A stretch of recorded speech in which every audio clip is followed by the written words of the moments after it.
bienvenue dans ton petit appartement. Un nouvel appartement et un nouveau départ pour Ramdia, 45 ans. Elle vient tout juste de récupérer les clés de ce logement social au Havre. J'aime bien la vue aussi. Voilà, dans ton appartement, ça va être bien. Je suis contente. Hein. T'es contente, hein? Oui, ouais. Après son divorce, faute de logement, elle est hébergée pendant plus d'1 an chez sa cousine.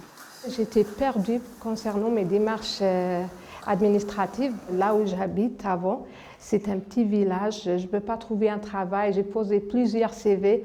Par contre, là où j'habite pour l'instant, je pense que je vais trouver un travail qui me fait plaisir. C'est grâce à l'association El Nour qu'elle a obtenu cet appartement.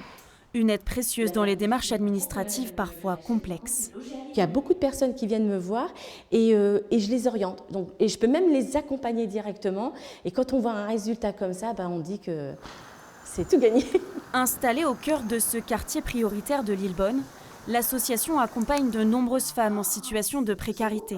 Là, ils recrutent pas mal de monde dans cette entreprise-là. Il n'y a pas de critères d'âge. Pas du tout. Marie-Jocelyne, 56 ans, recherche un travail depuis plusieurs semaines. Il y a beaucoup de questions qui se posent dans le sens où on entend l'âge, le métier. J'ai tellement eu de déceptions.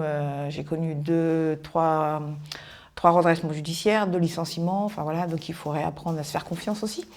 Et Amel est là pour ça. Aider les femmes de son quartier, Amel Takarly en a fait son combat. Moi, personnellement, quand j'avais besoin d'aide, il n'y avait personne, en fait. Je me suis dit, c'est pas possible. Pourtant, il y a des gens, ils ont la possibilité... Enfin, ils peuvent aider. Ils ont un statut pour aider. Puis moi, même quand je toquais, ça me fermait la porte. Et je me suis dit, plus jamais, plus je vais grandir, plus je vais faire quelque chose pour aider tout le monde. Cet engagement, elle le mène aux côtés d'une dizaine de bénévoles.